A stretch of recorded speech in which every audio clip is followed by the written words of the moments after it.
आज की जो कहानी मैं आपको सुनाने जा रहा हूँ, ये सब कहानी से बिल्कुल अलग है। ये कहानी ज्ञान से परिपूर्ण है। ये कहानी बहुत ही महत्वपूर्ण है। ये कहानी है 4 युगों की। हो सके तो कहानी को पूरा सुनिएगा। इससे पहले अभी तक आपने हमारे चैनल को सब्सक्राइब नहीं किया है तो सब्सक्राइब कर लें। चलिए कहानी शुरू करते हैं। एक समय की बात है, चारों युग यानी चारों भाई एक साथ बैठे हुए थे। तब आपस में चारों में वाद विवाद होने लगता है। सतयुग, त्रेता, द्वापर और कलयुग चारों एक साथ बैठे हुए विवादों में उलझने लगे। सबसे पहले सतयुग कहने लगा कि अरे मूर्खों, तुम सब मुझसे छोटे हो, तुम मेरी बराबरी कैसे करने लगे। जब त्रेता युग ने ये बात सुनी तो कहने लगा कि तुम सबसे बड़े कैसे हो सकते हो, तुम सब में सबसे बड़ा तो मैं हूँ, मैं ही सर्वश्रेष्ठ हूँ, तुम मुझसे सर्वश्रेष्ठ नहीं हो सकते। तब तक द्वापर युग बोल उठा कि तुम सर्वश्रेष्ठ कैसे हो सकते हो, तुम सभी में श्रेष्ठ तो मैं हूँ, तुम्हारा श्रेष्ठ होने का तो प्रश्न ही नहीं उठता। तब तक कलयुग कहने लगा कि तुम तीनों श्रेष्ठ बन रहे हो, परंतु हकीकत तो जानते ही नहीं, वास्तविकता में श्रेष्ठ तो मैं हूँ। इस तरह से चारों युग आपस में झगड़ने लगे। तब चारों युगों ने फैसला किया कि हम आज से आपस में फैसला नहीं कर सकते। तब जाके चारों युगों ने आपस में निर्णय किया कि हम ऐसे फैसला नहीं कर सकते। हम में से कौन बड़ा है, कौन सर्वश्रेष्ठ है, इसका फैसला तो भगवान भोलेनाथ करेंगे। चलिए वहां चलते हैं, वही आदि और अनंत हैं। चलिए उन्हीं के पास कैलाश पर चलते हैं, वही हमें बताएंगे कि हम में कौन बड़ा है और कौन छोटा है। इसका निर्णय स्वयं भगवान शंकर करेंगे, इसका निर्णय हम नहीं कर सकते। चारों युगों ने मिलकर योजना बनाई कि चलिए कैलाश पर चलते हैं। चारों युग कैलाश पर्वत चले जाते हैं। जब वह कैलाश पर्वत पर पहुंचते हैं तो द्वारपाल उन्हें रोक लेते हैं। द्वारपाल कहते हैं कि तुम चारों कौन हो और कहां जा रहे हो। तो चारों युग कहने लगे कि हे द्वारपालों, हम भगवान शिव से मिलना चाहते हैं और हम 4 युग हैं, उन्हें हमारी आने की सूचना दीजिए। स्वयं नंदीश्वर महाराज भगवान शिव के पास आए और भगवान शिव से कहने लगे, हे प्रभु, हे कैलाशपति, आपसे चारों युग मिलना चाहते हैं। भगवान शिव कहते हैं कि जाओ उन्हें सम्मान सहित हमारे समक्ष ले आओ। भगवान नंदेश्वर चारों युगों को लेकर पहुंच जाते हैं भगवान शिव के पास। भगवान शिव ने चारों को सम्मान सहित अपने दरबार में बैठाया। चारों लोग भगवान शिव को प्रणाम करते हैं। तब भगवान शिव ने चारों युगों से कहा कि आप सभी का हमारे दरबार में, हमारे कैलाश पर स्वागत है। कहो वो तुम्हारे आने का क्या कारण है। तुम तो स्वयं ही कालचक्र हो, तुम तो स्वयं ही समय हो, फिर ऐसा क्या कारण है कि तुम्हें हमारे पास आना पड़ा। चारों युग कहते हैं कि हे सृष्टि के रचयिता, हे भगवान शिव, हम चारों में विवाद खड़ा हो गया है और हम उस विवाद का समाधान नहीं कर पाए, इसीलिए हम आपके पास आए हैं। अब हम आपसे निवेदन करते हैं और गुहार करते हैं कि हे भगवान, आप ही हमारा फैसला करें, आप हमारा न्याय करें और हमें बताएं कि हम चारों में सबसे बड़ा कौन है, हम चारों में सर्वश्रेष्ठ कौन है। भगवान शिव कहते हैं कि इसका फैसला तो तब होगा जब आप चारों अपना अपना फैसला सुनाएंगे। तब भगवान शिव सतयुग से कहते हैं कि हे सतयुग, तुम बताओ तुम कैसे बड़े हो। तुम अपने आप को सर्वश्रेष्ठ बताने की कोशिश कर रहे हो, लेकिन वो कैसे, ये मुझे बताओ। तब भगवान शिव से सतयुग कहता है कि देखिए प्रभु, मेरी आयु सबसे ज्यादा है, मैं 17 लाख वर्ष का हूँ और अन्य युग हमसे तो बहुत छोटे हैं, इसीलिए मैं इन सभी से लंबी आयु का हूँ। तब तक कलयुग बोल उठा, कहने लगा कि हे प्रभु, व्यक्ति कभी आयु से बड़ा नहीं होता, व्यक्ति तो गुणों से बड़ा होता है प्रभु, मैंने तो यही सुना है। भगवान शिव ने कलयुग की दलील को माना और सतयुग से कहा कि सतयुग, तुम इस तरह तो बड़े नहीं हो। सतयुग कहने लगा कि हे प्रभु, मेरे युग में जो व्यक्ति हुए वो बड़े ही बलवान हुए, बड़े ही पराक्रमी हुए, वे पृथ्वी को उठा ले जाएं। ऐसे पराक्रमी और बलवान थे। और मेरे राज्य में जब मेरा राज्य था तो उसमें भगवान श्रीहरि विष्णु ने कई अवतार लिए। देखिए प्रभु, नरसिंह अवतार मेरे ही काल में हुआ, वराह अवतार मेरे ही काल में हुआ, मत्स्य अवतार मेरे ही शासन काल में हुआ, तब तक त्रेता युग बोल उठा, नहीं प्रभु, क्या प्रभु श्री हरि विष्णु के अवतार होने से वो बड़े हो सकते हैं? तो प्रभु अवतार तो मर्यादा पुरुषोत्तम श्री राम का मेरे काल में भी हुआ था, जिन्होंने संसार को मर्यादा सिखाया और बलवान की बात करते हो। कुंभकर्ण जैसे योद्धा, रावण जैसे योद्धा मेरे शासन काल में भी हुए। हे प्रभु, इस तरह से तय सतयुग बड़ा नहीं हो सकता, फिर इन सब में बड़ा तो मैं हूँ। जब ये बात द्वापर युग ने सुनी तो द्वापर युग कहने लगे कि हे प्रभु, ये दोनों बड़े बन रहे हैं, परंतु ये दोनों बड़े कैसे हो सकते हैं? देखिए प्रभु, आप जानते हैं कि जब मेरा शासन काल आया तो मेरे काल में तो भगवान श्री कृष्ण जैसे अवतार पैदा हुए, जो कि 16 कला से संपूर्ण पारब्रह्म परमेश्वर थे, जिन्होंने विराट रूप दिखाया। वैसा विराट रूप तो साक्षात भगवान विष्णु भी नहीं दिखा सकते। हे भगवान, योद्धाओं की बात करते हैं तो मेरे शासनकाल में बड़े बड़े योद्धा कंस, जरासंध, भीष्म पितामह और 5 पांडव तो मेरे ही शासनकाल में हुए थे। प्रभु स्वयं बलराम मेरे ही शासनकाल में हुए थे। तो बताइए प्रभु कि मेरे शासनकाल में कौन सा योद्धा इनके योद्धाओं से कम था? हे प्रभु, इन सब में बड़ा तो मैं हूँ। तब तक कलयुग बोल उठा। कलयुग कहता है कि हे प्रभु, मैं इनकी बातें मान लेता हूँ। इनके शासन काल में जो भी योद्धा हुए, जो भी अवतार हुए, उनमें बुद्धि नहीं थी, वह बिल्कुल मूर्ख थे। और जिनके शासन काल में मूर्ख प्राणी पैदा हो, क्या वो बुद्धिमान हो सकते हैं? क्या वो सर्वश्रेष्ठ हो सकते हैं? कलयुग कहने लगा कि नहीं भगवान, मेरा शासनकाल सबसे अच्छा है। मेरे युग में व्यक्ति दुखी नहीं पा सकता। अच्छे अच्छे और नई नई तकनीकों से परिपूर्ण मेरा युग, मेरा शासन काल सभी में सर्वश्रेष्ठ है। जब भगवान शिव ने चारों युग, सतयुग, त्रेता, द्वापर और कलयुग चारों की वाणी सुनी, चारों के उत्तर सुने, चारों की बहस सुनी, तो भगवान शिव अपने मन में विचार करने लगे और सोचने लगे कि इनका फैसला कैसे किया जाए। पास में ही माता पार्वती बैठी थी। माता पार्वती कहती हैं कि हे प्रभु, अगर आप ही इनका फैसला नहीं कर पाए तो फिर इनका फैसला कौन करेगा? फिर तो चारों भाई आपस में ही मर जाएंगे। हे महादेव, इसीलिए आप ही इनका फैसला कीजिए। सभी देवता मिलकर भगवान शिव से कहने लगे कि हे भोलेनाथ, आप ही इनका फैसला करें, नहीं तो चारों युग अगर आपस में लड़ने लगे तो फिर क्या होगा? सृष्टि का काल चक्र रुक जाएगा, समय का प्रवाह रुक जाएगा। हे भोलेनाथ, आप ही कुछ कीजिए। भगवान शिव कहते हैं कि ठीक है, मैं समस्त गणों की बात मानता हूँ, मैं इन चारों युगों का फैसला करूंगा। भगवान शिव ने चारों युगों से कहा कि चलो ठीक है, मैं तुम चारों की परीक्षा लूंगा और जो परीक्षा में सफल हुआ वही सबसे बड़ा होगा। सतयुग बोल उठा कि हे भगवान, आप जो चाहे वो परीक्षा ले लीजिए, लेकिन सबसे बड़ा तो मैं ही रहूंगा। कलयुग कहता है कि हे प्रभु, हम भी परीक्षा देने के लिए तैयार हैं, आप तो बस परीक्षा लीजिए। चारों युग परीक्षा देने के लिए तैयार हो जाते हैं। भगवान शिव ने 100 टन वजन का एक परसा लिया, लोहे का परसा, और कैलाश पर्वत के नीचे एक तलहटी में रख दिया और उस परसा के पास में ही एक चावल का ढेर लगा दिया। भगवान शिव ने चारों युगों को बुलाया और कहा कि तुम चारों यह देख रहे हो, तुम्हारा परीक्षा अभी हो जाएगा।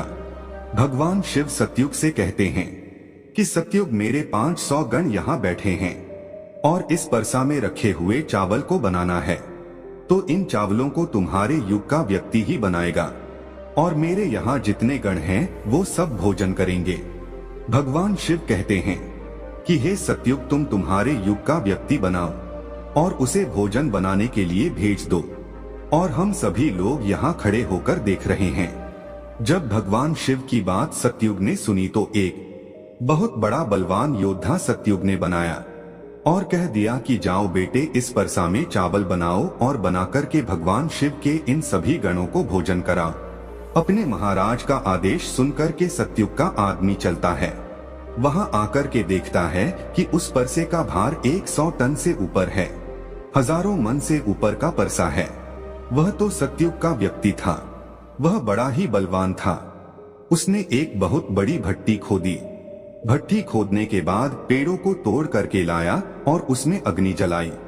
अग्नि जलाने के बाद परसे को एक हाथ से उठाया और उठाकर के भट्टी पर रख दिया और चावल उठाया और परसा में डाल दिया, पानी डाल दिया और चावल बना डाला। जब बहुत विशाल परसा में चावल बन गए तो उस व्यक्ति ने जो सतयुग का था समस्त गणों को बैठाया, पत्तल दिया और चावलों से भोजन करा दिया। उसने अपना कार्य पूरा करके अपने मालिक सतयुग के पास आया और कहने लगा कि हे प्रभु, मैं जा रहा हूँ, अब मेरा काम हो गया है। भगवान शिव और अन्य लोग देख रहे थे। भगवान शिव त्रेता युग से कहते हैं कि हे त्रेता, अब तुम अपने युग के व्यक्ति को भेजो और ये परसा जो रखा हुआ है इसे मैं अपनी माया से हटा देता हूँ और दूसरा इसी के समान परसा बना देता हूँ। अब तुम अपने युग के व्यक्ति से इस चावल को बनवाओ और मेरे 500 गणों को भोजन करवाओ। तो त्रेता युग ने कहा कि ठीक है प्रभु, जैसी आपकी आज्ञा। तो त्रेता युग ने भी अपना एक महान योद्धा कुंभकर्ण जैसा बलवान प्रकट किया और उसको आदेश दिया कि जो तलहटी में नीचे हजारों टन का परसा रखा हुआ है, इसमें हजारों मन पास में जो चावल रखा है उसे बनाना है, पकाना है, और जब चावल पककर के तैयार हो जाए तो इन 500 गणों को खाना खिलाना है। त्रेता युग का व्यक्ति भी बड़ा ही बलवान था। वह चलता है, उस परसे के पास आया, पास में एक भट्ठी खोदी और उस परसा को दोनों हाथों से ताकत लगाई और उठाकर के भट्ठी पर रख दिया और ऊपर से रखने के बाद अग्नि जलाई और अग्नि जलाकर उसमें चावल डाला, पानी डाला, चावल पक करके तैयार हो गए। उस त्रेता युग के व्यक्ति ने उस परसा से निकाला और निकाल करके जितने भी भगवान शिव के गण थे उन सबको खाना खिलाया और भोजन करने के बाद सभी गण वापस कैलाश पर्वत पे आ गए। भगवान शिव ने फिर अपनी शक्ति से उस परसे को समाप्त कर दिया। भगवान शिव द्वापर युग से कहते हैं कि द्वापर ये दोनों युग अपनी अपनी परीक्षा दे चुके हैं, अब तुम्हारी बारी है। देखिए, इतना ही बड़ा परसा उस तलहटी में तुम्हें दिखाई दे रही है और हजारों मन चावल रखे हुए हैं और तुम्हें मेरे 1500 गणों को भोजन कराना है। द्वापर युग कहने लगा कि ठीक है प्रभु, आपकी जैसी इच्छा। मैं पूरा प्रयत्न करूंगा कि मेरे युग का जो व्यक्ति है आपके सभी गणों को खाना खिला सके। द्वापर युग ने भी एक भीम जैसे अवतार वाला बड़ा ही ताकतवर बलवान व्यक्ति को बनाकर के खड़ा कर डाला और उससे कहा कि जाइए, देखिए तलहटी में परसा रखा हुआ है, वहां रखे परसे में उस चावल को बनाना है और बनाकर इन सभी गणों को भोजन कराना है। वह व्यक्ति अपने प्रभु से कहता है कि ठीक है प्रभु, जैसी आपकी आज्ञा। द्वापर युग का व्यक्ति चलता है। उसने देखा कि परसा तो कुछ आकार में बड़ा है, उठाने में ताकत लगानी पड़ेगी, परंतु उसने भट्ठी खोदी और लकड़ियों की व्यवस्था की और उस परसे को दोनों हाथों से उठाया और उस परसे को अपना पूरा दम लगाकर दोनों हाथों से उठाया, क्योंकि उसे सतयुग और त्रेता युग के व्यक्ति उठा सकते थे, तो उसे बहुत ताकत लगानी पड़ी। पूरी ताकत लगा के उसने उस परसा को उठाया और उठाकर के जैसे तैसे खींच खाच कर उसे भट्टी बना दिया। नीचे अग्नि लगाई, उसमें चावल डाल दिए और जब चावल पक गए तो वही तरीका उसने भगवान शिव के सभी गणों को भोजन कराया। खाना खिलाने के बाद वह द्वापर युग का व्यक्ति अपने मालिक के पास आता है और कहता है कि प्रभु, मैंने अपना काम कर दिया। द्वापर युग ने उसकी पीठ थपथ पाई और कहा, शाबाश, अब तुम जा सकते हो। अब भगवान शिव कहते हैं कि हे कलियुग, अब तुम्हारी बारी है। परसा तुम देख रहे हो, उसका वजन कम नहीं होगा, उसका वजन उतना ही रहेगा, हजारों टन। लेकिन जब तुम्हें परीक्षा देनी है, तुम मानने को तैयार नहीं थे कि तुम सबसे छोटे हो, लेकिन तुमने तो माना नहीं। तुम्हारे आदमी की आयु भी मात्र 100 वर्ष है, जबकि अन्य युगों की आयु सबसे अधिक होती है। सतयुग की आयु 1 लाख वर्ष होता है, त्रेता युग में 10,000 वर्ष होती थी और द्वापर युग में 1000 वर्ष होती थी और ये कलयुग तुम्हारे शासनकाल में तो मात्र 100 वर्ष ही है और तुम्हारा आदमी भी छोटा है। जब भगवान शिव की बातें कलयुग ने सुनी तो कलयुग कहता है कि प्रभु ठीक है, मैं आपकी बात मानता हूँ, लेकिन आप पहले ही मुझे इस तरीके से हताश मत कीजिए। प्रभु, आप तो एक न्याय करता है, आप तो एक जज हैं, सबको मौका दिया जाए।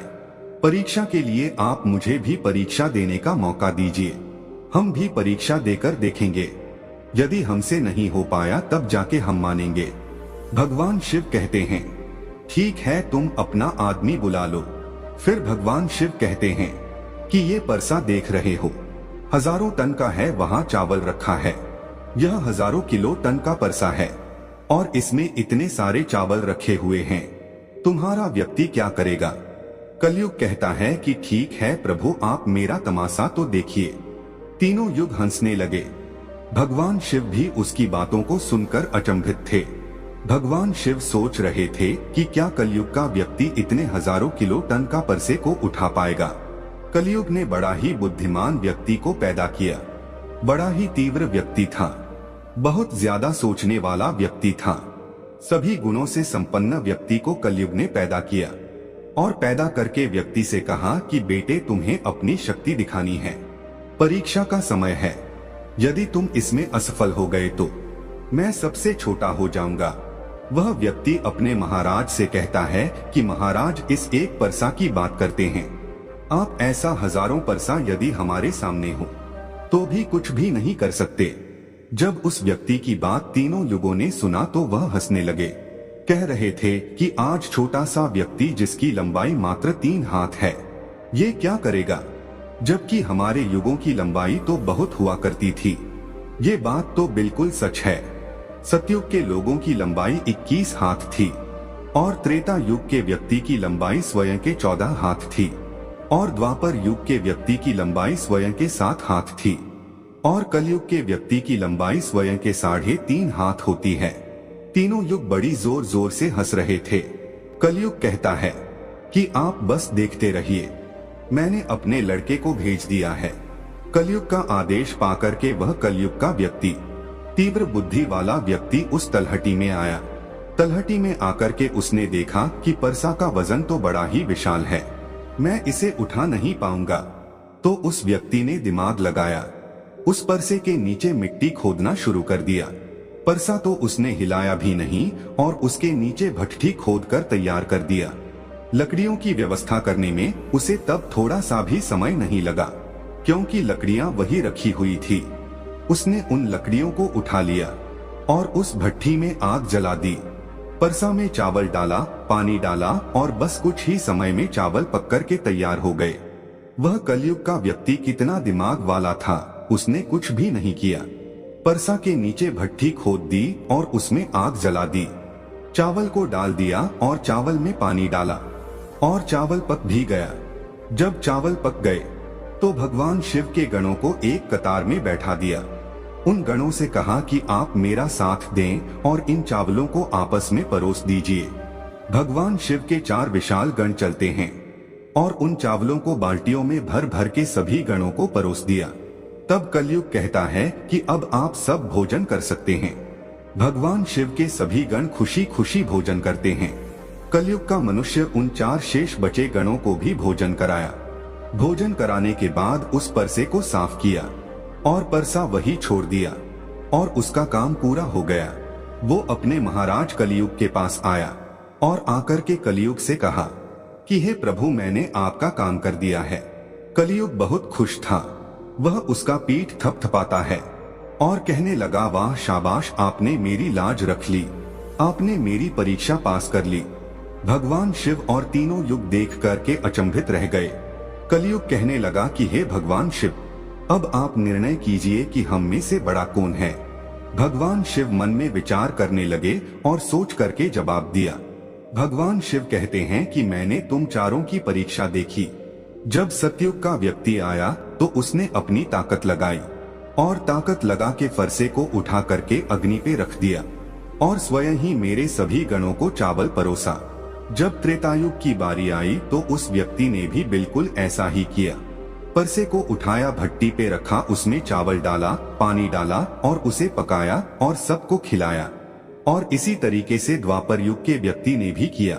परंतु तुम देखते नहीं कि मात्र 3.5 हाथ का व्यक्ति, इसकी बुद्धि देखिए, कितना तीक्ष्ण, कितना विशाल परसा था, शायद उसे हिला भी नहीं सकता था। उसने उस परसे में चावल बना लिया मेरे इतने गण थे कि अगर वो बाल्टियों से परोसता तो वो शायद परेशान हो जाता। तो देखिए उसकी बुद्धि, उसने उनमें से ही 4 गण अपनी सहायता के लिए बुलाए और चारों गणों से भोजन परोसवाए और स्वयं ही बैठा रहा। ये तो बड़ा बुद्धिमान व्यक्ति हुआ, ये तो बड़ा ही बुद्धिमान युग हुआ। भगवान शिव कहते हैं कि कलयुग बड़ा ही बुद्धिमान व्यक्तियों का युग होगा। इसमें मशीनों का आविष्कार होगा, बड़े बड़े दिमागधारी होंगे। भगवान शिव कहते हैं कि तुम सब जैसा शासन करते आए हो, चलो ठीक है, तुम सत्य, धर्म और निष्ठा पी रहे हो, चलो ठीक है, लेकिन तुम्हारे युग के व्यक्तियों में बुद्धि का अभाव था। उन्होंने कभी अपनी बुद्धि का उपयोग नहीं किया। नहीं तो कुंभकर्ण, रावण, इनके जैसे महान योद्धा जिनको मारने के लिए स्वयं भगवान अवतार ले लेकर आए, और वे इतना मूर्ख थे, ये नहीं जान सके कि ये भगवान हैं, यह सृष्टि के रचनाकार हैं, और उनसे युद्ध किया और सभी के सभी मारे गए। कलयुग के व्यक्तियों को देखो आप कितना बुद्धिमान हैं, और आगे आने वाले युगों में, आगे आने वाले कलयुग के राज में वैसे ही बुद्धिमान व्यक्ति देखने को मिलेंगे। तो भगवान शिव ने फैसला किया कि तुम चारों में सबसे बड़ा कलयुग होगा। कलयुग मशीनों का युग होगा। कली का नाम है मशीन और युग माने समय। कलयुग मशीनों का समय होगा। इस समय बड़े बड़े मशीनों का आविष्कार होगा, जो कि सतयुग, त्रेता युग और द्वापर युग में नहीं हो पाएगा। भगवान शिव की बात सुनकर के वह चारों युग भगवान शिव की बात मान लेते हैं, और चारों युग अपने अपने धामों को और अपने अपने राज्यों को लौट जाते हैं। तो आपने देखा कि कैसे भगवान शिव ने चारों युगों का फैसला किया। हम आशा करते हैं कि आपको इस कहानी से बहुत कुछ सीखने को मिला होगा।